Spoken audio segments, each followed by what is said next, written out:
Hi, I'm Ken Harbaugh, former U.S. Navy pilot and host of Warriors in Their Own Words. The freedoms we enjoy as Americans have, since our nation's founding, been secured by the sacrifices of those who rose to defend them. Our mission here is straightforward: to preserve their stories, both to honor their service and to ensure that we learn from it. Every warrior story carries a lesson. It is our privilege to share those with you. Through archival interviews with veterans from World War II, up through modern-day conversations with warriors who fought in Iraq, Afghanistan, and on fields of conflict most Americans have never heard of, we present the unvarnished truth about what it takes to defend a nation. For me, this mission is personal. My grandfather flew bombers in World War II and was severely injured during a mission over the Pacific. He was shot through the leg by a 20-millimeter round, but still managed to bring his aircraft and crew home. My father flew Phantoms in Vietnam and was also hit by enemy fire, but managed to make it back to a base in friendly territory. I grew up on these stories. They helped shape the person I became. I've no doubt that my own military service as a combat reconnaissance pilot was inspired by their example. As citizens of a free nation, we owe everything to those who have gone before us.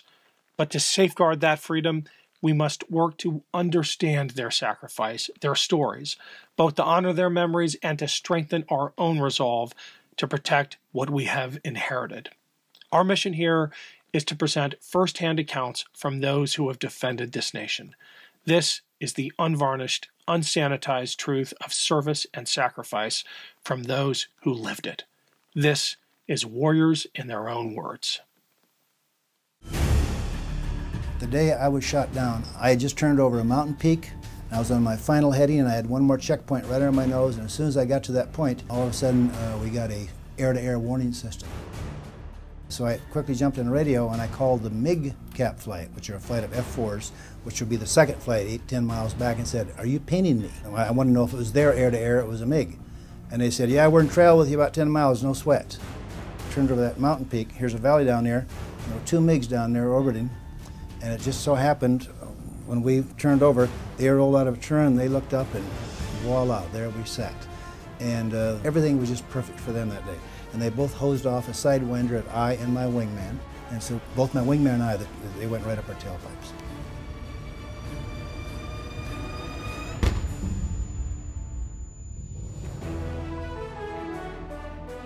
Hi, I'm Ken Harbaugh, host of Warriors in Their Own Words. Today we'll hear from Colonel Leo Thorsness. Thorsness served as a fighter pilot in Vietnam, flying for the legendary United States Air Force unit known as the Wild Weasels. The Wild Weasels were some of the most courageous pilots in the war. In a deadly game of cat and mouse, they flew fighters like the F-100, F-105, and F-4s deep into hostile airspace to coax the enemy into opening fire with their surface-to-air missiles.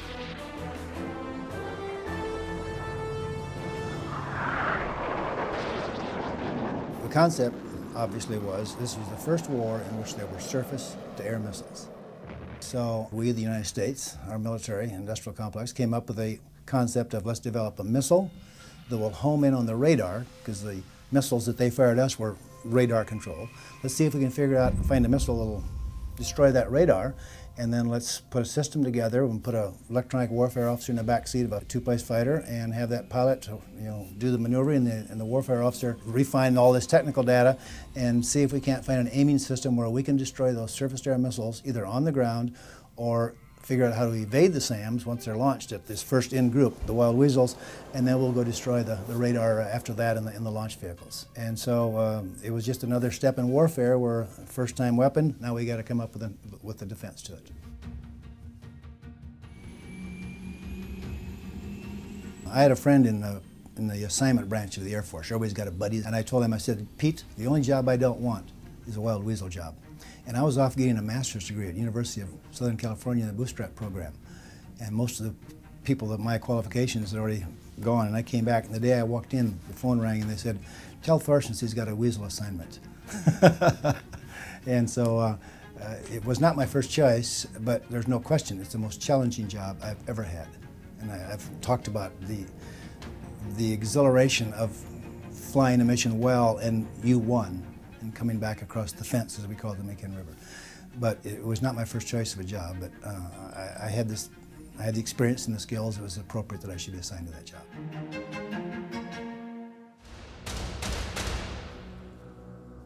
Just like World War II or Korea, there were bridges, there were supply lines, railroad tracks, those kinds of hard targets.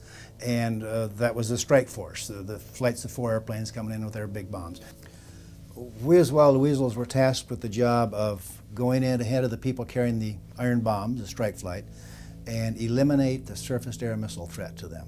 And they had to deal with MiGs and flak, but we were supposed to eliminate that threat and let those people do their job of interdiction and destroying their fuel supplies, rail lines, and those things. We were always first in, and our job was to stay in there until the last flight was out to suppress the SAMs. So whereas the strike pilots coming in, they had a fixed target, they would come here, here, here, drop their bombs, and they'd be time over target, TOT, maybe 2 minutes. We'd be trolling around in there for maybe 20 minutes. So it was just a statistical analysis that if someone's over the target for 2 minutes versus 20 minutes, the odds of being shot down are about 10 times greater if you're just hanging around in there. And that was our mission.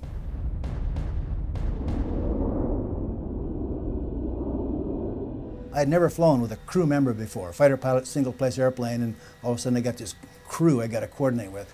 But Harry Johnson turned out to be a frustrated fighter pilot, I think. He was a great EWO, and I taught him how to fly. There was a stick in the back seat of a 105. So we'd go up to the tankers, I'd carry pictures of the suspected SAM sites with me. I'd plug in, we'd get our fuel, and we'd wait for all the strike people. And I was studying those photographs, so right up to the last minute, and then I'd fly. Only one time out of 92 missions did he question my judgment, and we were out of the Delta by ourselves, trying to get a SAM site, and he said, "Leo, we're hanging it out kind of far." And because he was so hesitant to criticize my portion, my job, my portion of the crew, I paid a lot of attention to him. But Harry was just somehow we ended up being very well matched. We were both aggressive, and we both realized at some point you're better off to back out, come back tomorrow, rather than going to the point where you're just about certain to be shot down. But it'd be in the heat of things going on, and Harry had about 3 eyes. Harry twice saved our butt, because he saw MiGs coming in that I wasn't aware of there. And yet he's looking at the scope, he's listening to all that stuff, he's tuning these knobs, and I don't know how he maybe all navigators are cross-eyed, but Harry seemed to be able to look in 2 spots at 2 times, and he could listen to about 3 different radio signals and stay on top of it all. So without Harry, I would have been shot down. We would have been shot down long before we were.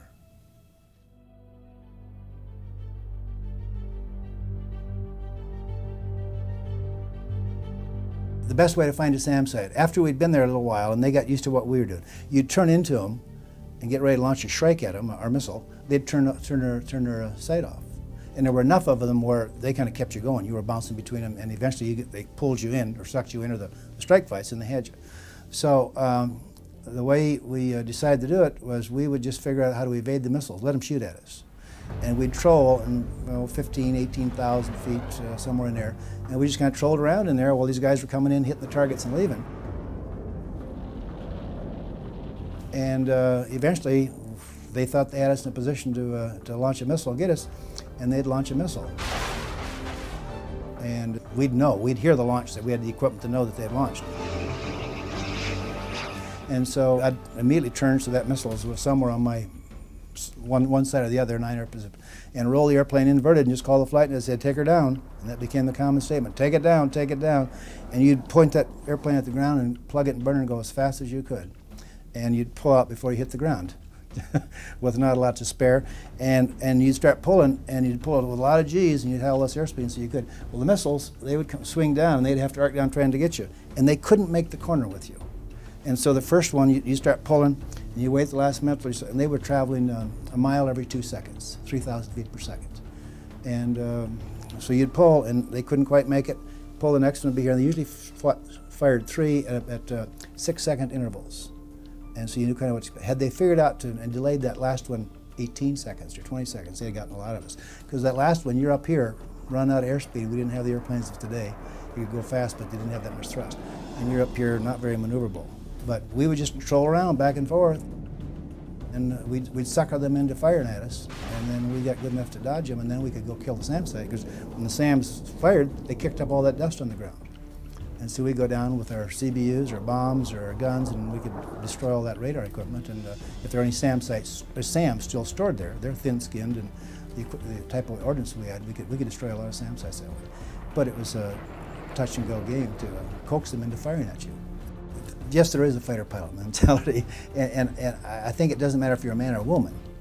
That's not the distinction. It's your what excites you, the type of challenges one likes. Somebody might like to get their PhD and go off and research medicine. I wanted to be a fighter pilot and live on the edge, kind of, and pull a lot of G's and go fast and be close to the ground and see the world zip by at supersonic speeds. I don't know if the word is thrill, but there's just why people become race drivers. I think most race drivers at Indy would probably make good fighter pilots. That type of mentality where they seek out those sorts of excitement, I think. And I've always said being a fighter pilot is like somebody giving you a brand new Porsche and a tank of gas and said, you know, go see how fast it'll go and go test it. It's just a wonderful job. Developing this tactic was a fun thing, because it was one of the things we kind of won. And what all it was is our Shrike missile could go about 7 miles. The surface-to-air missile shooting at us could go 17. They could kill us in that 10-mile range, and we couldn't touch them. And it was very frustrating. So one day we were coming back from a mission. We had a little extra fuel, and I said to Harry, "Let's see how high we can go, how fast we can go, and we get up at altitude, and then let's see if we can how far we can pull the nose up, and maybe we could lob these Shrikes somewhere in there." So we did that. We accelerated. We got up to about 35,000 feet, about 1.3 Mach, with all the paint and the pylons. But we get that. And so then I said, "Okay, here we go, Harry." And I said, if I had 2 Shrikes, I'd launch one at 40 and one at 50 degrees. You know, 45 is optimum. And I was able to get through 50 degrees before I kind of started stalling out and rolled it off the wing. So we knew how much we could do there. So I wrote a letter back to the Fighter Weapons School at Nellis Air Force Base, and I said, if I were to launch a Shrike, starting at 35,000 feet at Mach 1.3, and I'm down to whatever the airspeed was when I launched it, one at 40, one at 50, how far would it go? What would happen to it? And they said, well, it would go out there a long way, and then it wouldn't start homing and using up its homing until it got down below 18,000 feet. That was just part of the criteria of the missile. And you could probably hit something 35 miles away. And we smiled big, and we said, well, let's do it. So I wrote a letter to the Air Force down at Saigon, and I said, here's what we can do. Frag us, you know, orders to go out and do this. And I said, ideally, we'd have the strike people coming down with some Weasels from the north into Hanoi, and we'll come in from the southeast, and we'll back off 35,000 miles from all the SAMs in there, and I think we can do a lot of damage, and this is really going to get them. So they sent 4 of us up. One of them couldn't get rid of his drop tanks, so he aborted, but they had 3 of us, and we launched just before the 105s that flight of 20 was coming down, those 5 flights. And we pulled up, and I spread them 10 degrees, and we launched one at 40 and one at 50. And sure enough, we lobbed them right into the Hanoi area. And they had B-66s, ELINT airplane out there to figure out how effective we were. And they came back and they said, we killed 5 SAM sites, the radars, which are their control part, with 6 Shrikes.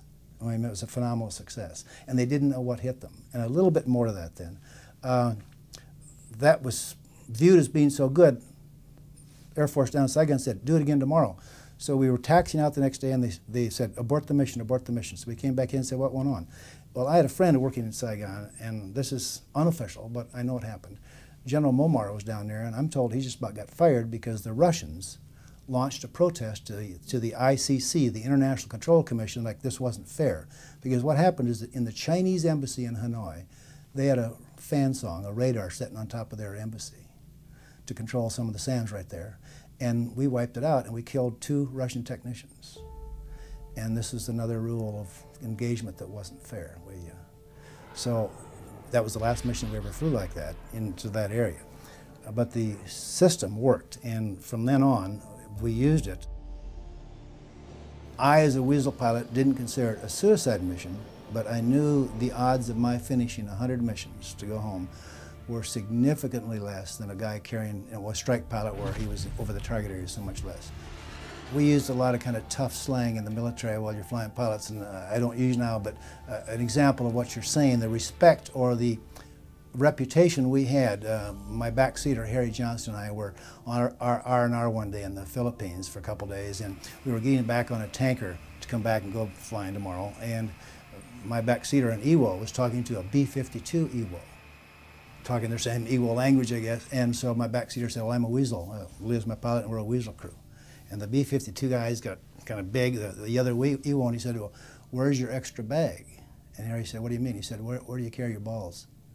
There was a very indirect way, or kind of a slang way of saying, I have very high regard for you guys that'll hang it out like that day after day, and knowing what the odds are.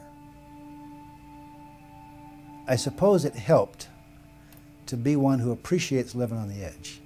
I think if you'd been an old bomber pilot that got stuck into that job and you really hadn't been rolling on your back a lot as a young guy and had a lot of training where you pulled a lot of G's and you're kind of flying high-performance airplanes, you've been flying, tankers.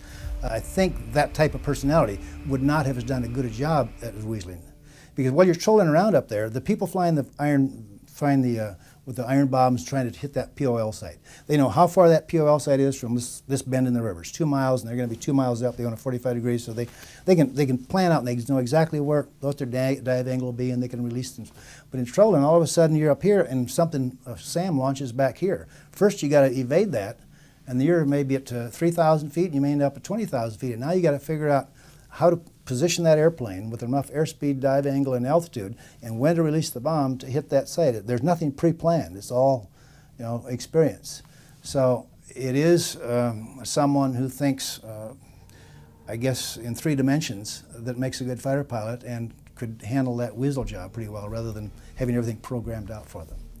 The other side of it is we were viewed as just about loony, because when I got to Tak Lee, Thailand in 1966, I said, I'm here as a Wild Weasel, and I'm checking into the base. And they said, well, why should we assign you housing? We'll get you a spot up in Hanoi.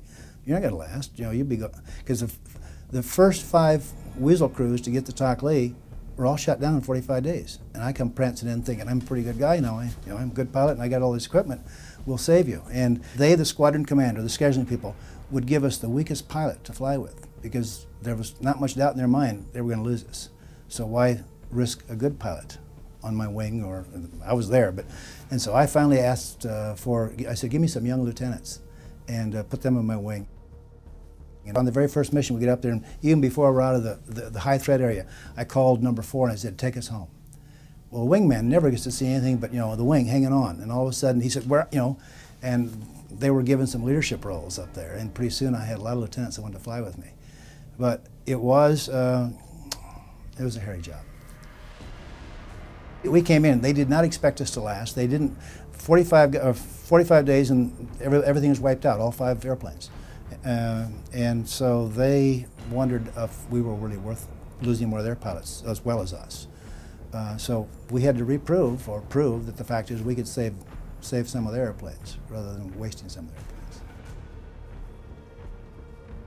Most fighter pilots, I think, like to have a challenge, and you're sort of out there on the edge, but there were times when if someone didn't have high anxiety, you're abnormal.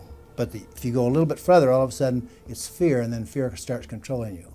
And there were times that you got very close to that edge of, I don't know if you should say lose it, but it was a very high anxiety level. And the joke was, you tell the first Weasel when he came in on a first mission, well, your mouth's going to get real dry, so chew gum. Well, of course, your mouth does get dry, and the gum starts sticking to your teeth. And then that's the big joke, when you get back that night. But the odds of coming out were not great. So I think the way you dealt with it is you just were so busy, and there was so much activity going on, that you didn't really have time to dwell on, I wonder if this is my last mission, I wonder if I'll get shot down. You're in there, you got all these different signals coming into you, you got a backseater, your EWO, and you're talking between yourself, and you're listening to the different strike flights, you're listening to the electronic people warning about MiGs are taking off in a certain area. And I got to the point, instead of keeping a flight of 4, I'd split us up, and we'd go put 2 airplanes on each side in kind of a pincher movement. And there was just more to do and more going on than what you could just about keep up with. And you were just so busy, time went by, and all of a sudden that last flight was in, and you were very aware who that last flight was going to be, and then you were out of there as fast as you could get out of there. Before going on a mission, we'd be in the PE room, personal equipment, putting in our parachute and our G-suits and so on, and our lockers were there, and it happened every so often. Somebody had asked me as a Weasel guy, because our odds are coming back were a little less, and he'd say, "Leo, if you don't make it, can I have your locker?" You kind of joke about shot down, death, prisoner, and in a way it's respect for the mission, and in a way it's just trying to add some levity, some lightness. It's a serious business, and whatever humor you can put into it is useful. I've never used drugs, but they talk about the high and you're addicted to that. Well, I was not addicted to the high that you got coming out, but I'll tell you, it was a very high feeling when you crossed the Mekong River, coming out of Laos, you're over Thailand, you're safe. You're over the good guy territory. And it really was an exhilaration to have, really you beat death that day. And many days you saw people get shot down. So it's there in your mind all the time, but it's usually, well, it won't happen to me, it's the other guy.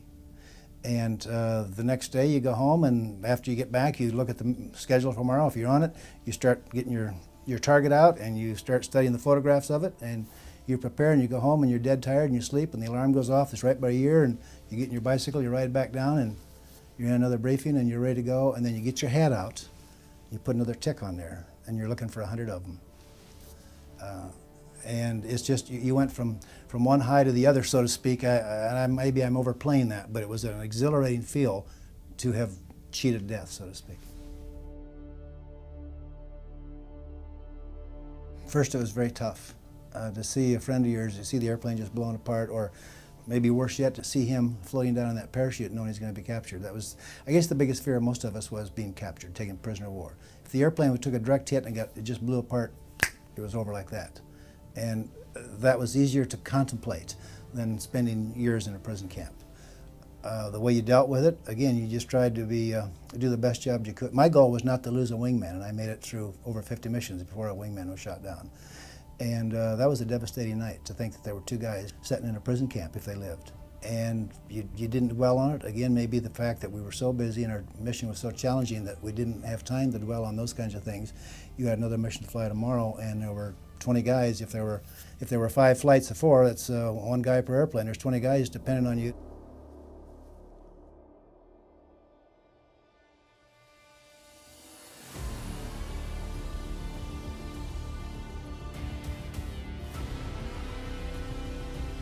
The day I was shot down, I was supposed to be on a bow and arrow tiger hunt. I had an R&R, and I was going to go down to Saigon on a bus and taxi, up the River Kwai on a boat, on an elephant inn, and close to Burma. And I had get-home-itis, so I canceled my R&Rs I'd saved, up 2 of them, and said I want to get my last 8 missions in real soon so I can be home by Mother's Day. And it took several Mother's Day, and I didn't even see a tiger over there. I had just turned over a mountain peak, and I was on my final heading, and I had one more checkpoint right under my nose, and as soon as I got to that point, I knew where that SAM site was up there was occupied. And I'd accelerated up to my launch speed, and I was just getting ready to, I was probably a minute before I launched a Shrike, which homes in on radar. And all of a sudden, we got a air-to-air warning system. And so I said to Harry, my backseater, I said, "You got air-to-air back there?" He's got more sophisticated tech. And he said, "Yeah." And so I quickly jumped on the radio, and I called the MiG cap flight, which are a flight of F-4s, which would be the second flight, 8-10 miles back, and said, "Are you painting me?" I want to know if it was their air-to-air, it was a MiG. And they said, "Yeah, we're in trail with you about 10 miles, no sweat." Well, they never answered my questions. They never answered my question directly. And, but I assumed it was the way they answered, "Yeah, no sweat, we're about 8 or 10 miles in trail with you." What happened is I turned over that mountain peak. Here's a valley down there, and there were 2 MiGs down there orbiting. And it just so happened, when we turned over, they rolled out of a turn, they looked up, and voila, there we sat. And they couldn't keep up with us. Everything was just perfect for them that day. And they both hosed off a sidewinder at I and my wingman. And I did absolutely nothing as that sidewinder was about to me, because I knew it was the F-4's air-to-air, not a MiG air-to-air. And so we just blew out, both my wingman and I, they went right up our tailpipes. And so they 2 airplanes just like that, and three people. My backseater and the other one was a single airplane. So it was very frustrating in that I'd been over there in '92. I was on my 93rd mission, and I'd evaded so much stuff, and I'd shot down a couple of MiGs, and I'd been, had a lot of experience, and I did absolutely nothing. I just sat there because of the intelligence I just received. I felt safe, and I wasn't, obviously. Harry and I had briefed many times if we ever took a direct hit, that we would eject no matter what our airspeed, because we'd seen airplanes hit and the guy, we thought, tried to stay with it till he slowed down, get out safer, and the airplane came apart or he never made it out. So we'd briefed many times, and I said, Harry, if I ever say the word go, and you'll know the context, don't question it, you just pull that ejection trigger and I'll be right behind you, because the back seat's supposed to go before the front seat, because you'll burn him with your rocket if he's got his canopy on. And when we took this severe hit, it felt like somebody hit the airplane with a big sledgehammer. The controls were instantly gone. The cockpit was full of smoke. I put my visor right against the side of the cockpit. I couldn't see out. It was so thick, and I was starting to feel smoke in my lungs. And the airplane was unwinding and starting to do gyrations. And that took a lot longer to say than what the decision to say, go. Harry said, shit, and went. And I heard the rush of sound, and then I went right after him, and we were probably, and we were doing 600 knots. 675 miles an hour, and about 525 is the fastest you're supposed to be able to escape without energy. And both of us had some minor injuries, Harry's, our backs, but my legs went straight sideways at my knees when I hit the airstream. And so both of the inside knees were torn up badly, but the system worked. We got out of the airplane. And we were floating down, and there were two thoughts going through my mind, and I don't know why, and I hadn't thought about that I'd think about it. But one was, it went over and over and over, Leo, you're going to make it. Leo, you're going to make it. And it was a very comforting thought. The second one was, how will my family take it? I had a wife and a daughter, and I was close to getting home, and we knew about when I'd finished my 100 missions. But yeah, I looked down, and there was a pretty good wind, so it was drifting across the jungle, but maybe 2,000, 3,000 feet below me were the trees, and there was an opening. I saw muzzle flashes, a rifle flash, shooting at me in my parachute, and it's hard to hide in a parachute. But they were lousy shots, and I was moving across.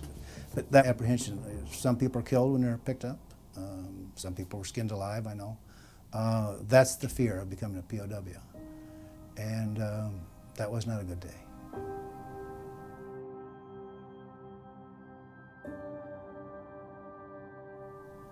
I couldn't walk when I got on the ground. My parachute hung up a tree. I finally had a rope with me, a lanyard, and I got down.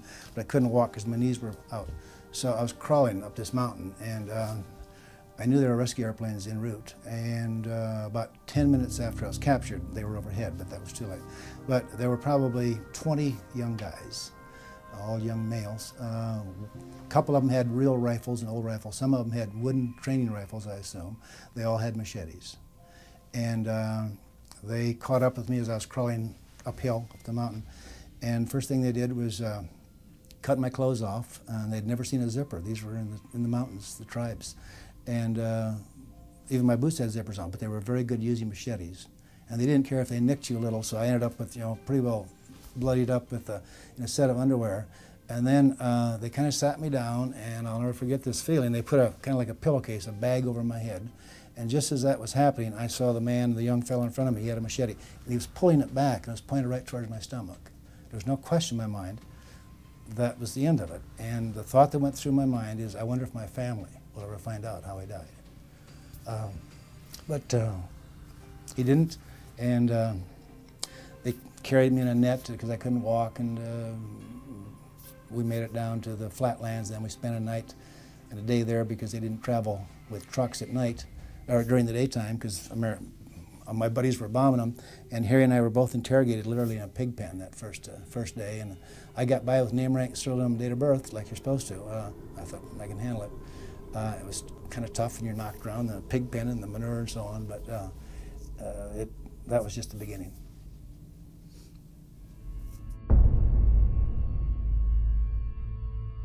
It wasn't 6 years of hell, well, being without your freedom is, but 3 years for my time. I was there about 6 years.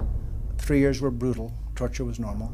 Beatings, torture, shoulders being pulled out of sockets because they've got your shoulder, your elbows strapped behind you with wire, and they're with their foot up there pulling it, and they'll pop a shoulder or hanging you upside down by shackles on your feet and a bar through it and hanging you in room 18 or one of those cells. There's a hook up in the ceiling and beating you till you passed out. It was very difficult.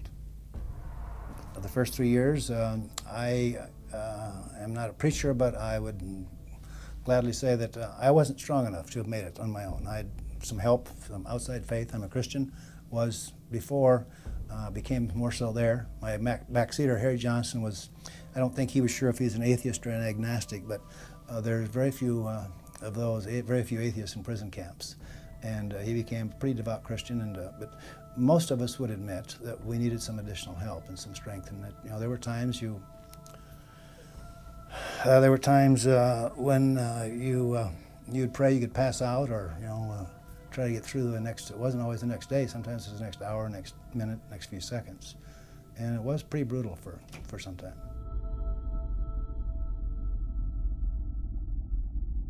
Ho Chi Minh died. The wives, the families started the campaign. Let her, the bracelets. Hanoi released my father, bumper stickers and billboards, and they finally realized that we were expected to come home alive. That was after about 3 years, and treatment got quite a bit better. We lived in big cells. We got to talk out loud, and then it was a matter of waiting it out rather than wondering if you'd survive because of brutality and being shot or something.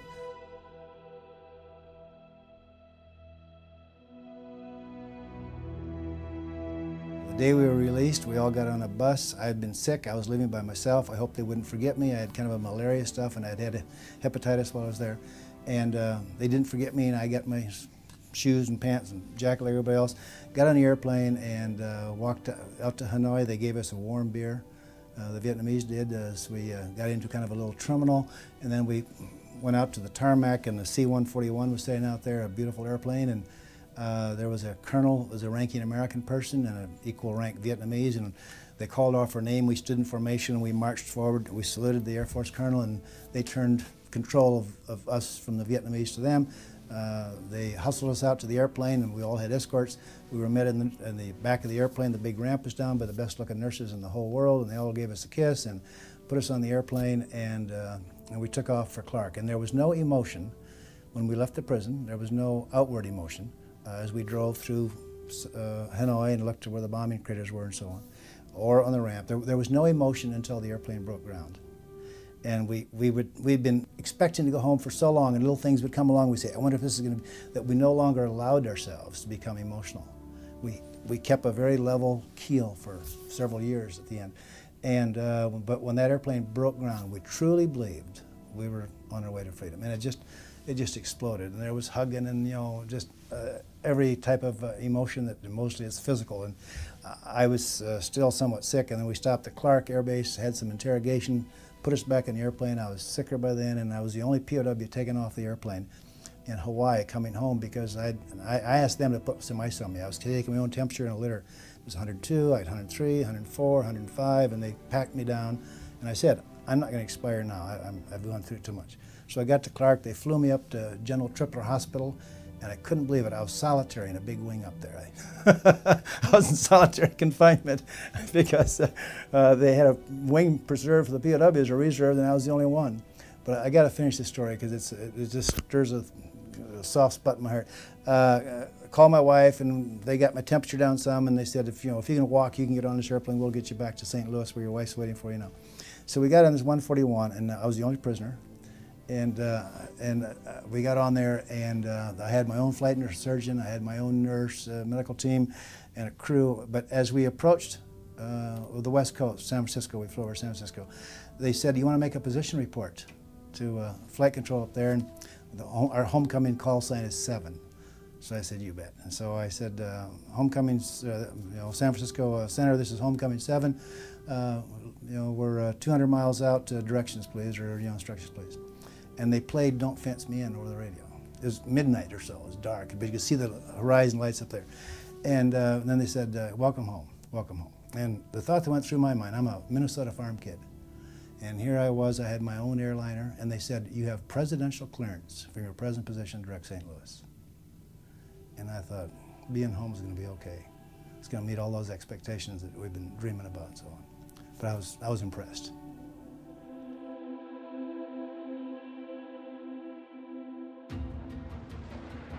I received the Medal of Honor because I was trying to rescue my downed wingman, direct the rescue operation. Most Medals of Honor are given You know, not because you kill a lot of people, but because you're saving your buddy or something. And in my case, my wingman had been shot down, and there were two of them in the airplane. A MiG started attacking the two guys floating down the airplane. So I attacked that MiG and ended up shooting that MiG down. And then about that time, some MiGs were on our tail, and we escaped out of there, low level, supersonic on the deck, through valleys, and came back around one more time and was trying to make radio contact with these my wingmen on the radio, their little handheld radio, and started to make that contact, and we were out of fuel. So we went to some distance out, found an air refueling tanker. While we're on the tanker, I'm saying, I need some help, we're going back in. I need a flight with me. Well, there's always mix-ups. So it turned out there was nobody available to go with me, and that's how things happen sometimes. So Harry and I, we had a little bit of ammo left, and that's about all. We went back in by ourselves, and just about the time we got over where my wingmen were, we, by ourselves, surrounded 5 MiGs.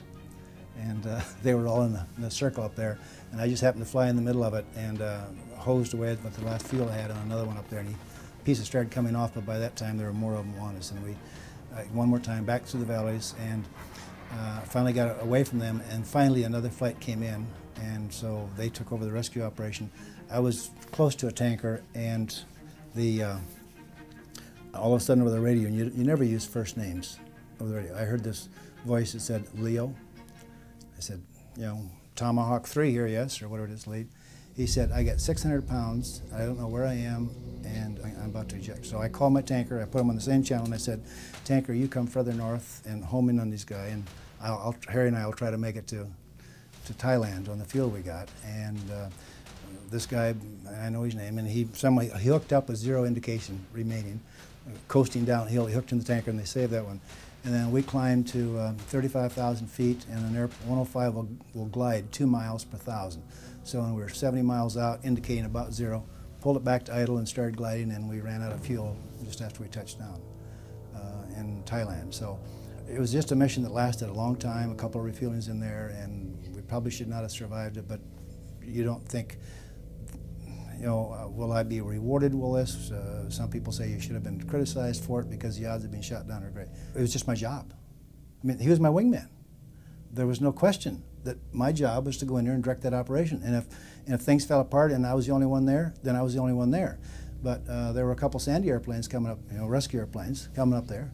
And while we were there, as I was coming back in after refueling, Sandy 2 call said, Sandy 1's going in, Sandy 1's going in. The MiGs were on these little propeller recips airplane. And he said, and he kind of said, what should I do in essence? And I said, keep turning your airplane as hard as you can turn it. They can't stay with you, and keep talking and I'll home in on you. And so he kept talking, and I just used my automatic direction find, homed in on him, and went right through those MiGs, and they did what I hoped they would. They followed me, and he got away. But going through the mind is, you have a job to do, and that's all there's to it. There's no question of should I or shouldn't I when somebody's hurting. He's your wingman.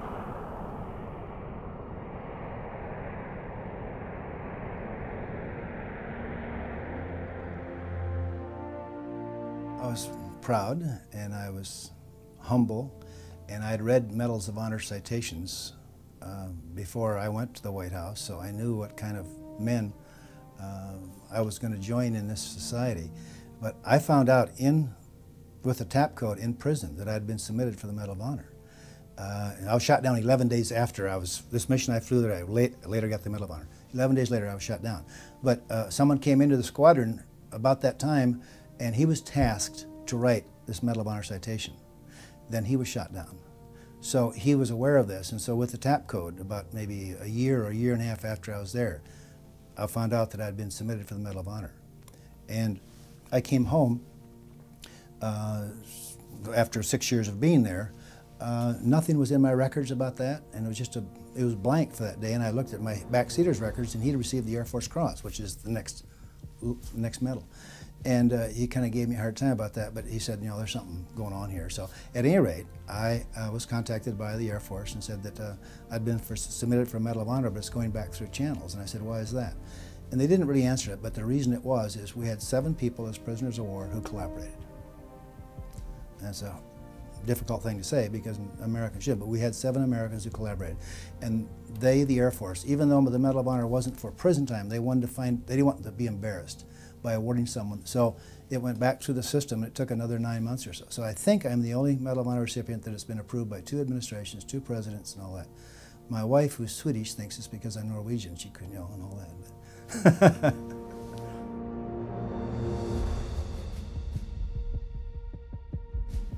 There was no question in my mind what communism was. I'd been a fighter pilot during the Cold War. I sat in Germany with nuclear weapons strapped to the bottom with targets in Russia, and this was just sort of an extension of that. And now the communists were trying to go down and capture Thailand, which is the breadbasket for them. And our government had made the decision for us to be involved. And even then, we knew it was a little shaky. The Gulf of Tonkin incident, was that a good enough reason to get involved? But Kennedy had put arms people in, and Johnson built it up, and there we were. So I didn't really question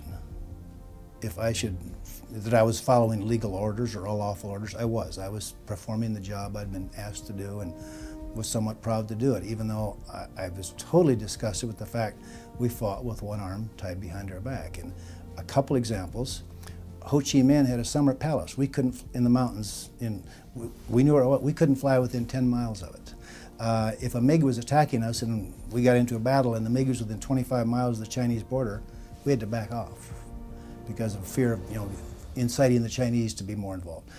The most frustrating thing was day after day, northwest of Hanoi, there was a base called Phu Quien, one of the major MiG bases. We could see them parked down there in the revetments, we could see them taxiing out, we could see them taking off, and we couldn't touch them until they were airborne.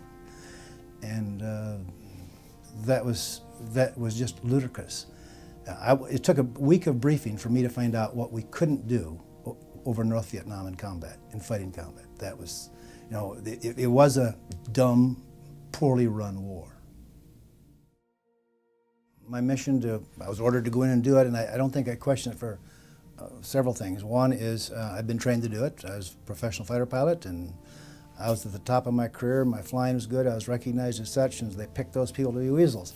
And I suppose I had a certain amount of pride in that. Also, when we went to Vietnam, the war wasn't really, the anti-war thing hadn't started out yet. I went over there in '66. And I think another thing is I would have been embarrassed not to. Everybody was doing their job to the best they could, with rare exceptions. And had I all of a sudden one day said, I don't think I believe in this cause, I guess I won't go. I think just pride would have prevented me from saying that. So maybe it was foolish pride, maybe it was youth pride, even though I was old at the time.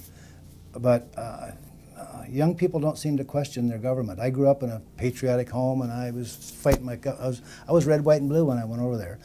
And I would just add, surprisingly maybe to most people, I came home, I think I was more red, white, and blue. And that was simply because I'd had a chance to look at communism from within the very bowels of the system for 6 years. And there's a lot of things wrong with our country, but it's all relative. When you compare it to that dictatorial, no freedom, autocratic system, I was so proud to be an American. And we came home, I'm rambling, but we came home to a country that was much less red, white, and blue. We came home to a country that had lost confidence in our institutions, just about our family, our religion, our government, our military, our school system even. And it was a difficult adjustment. We came home so proud to be Americans, to an America that was so much, what's the opposite of less proud, or so against our country, so much less proud than when we left. So it was quite an adjustment for us when we came home. Was it worth it? At the time, it was. In hindsight, what I know now, it wasn't. But the bigger answer is the war, I don't think was worth it. We probably should not have fought that war. I don't think we should have been there. We didn't have a good reason for being there, and then we made all those mistakes during the war and so on. So in hindsight, which is always perfect, no, it was not worth it. At the time we were doing it, we felt we were doing the right thing. We were doing our job. There was a threat out there. They were shooting down airplanes out of the sky with Swift-Star missiles. We came up with a system to counter that. We went in and we destroyed a lot of SAM sites. And we made the job of our strike pilots a lot safer. From that respect, without question, it was worth it.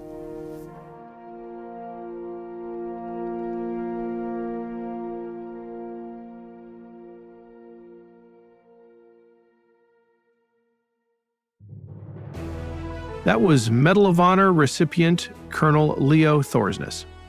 Warriors in Their Own Words is our attempt to present an unvarnished, unsanitized truth of what we have asked of those who defend this nation. Thank you for watching, and by doing so, honoring those who've served. This program was produced by Evergreen Podcasts and Documentary.tv. I'm your host, Ken Harbaugh. If you've enjoyed this episode, please comment, share, and subscribe below.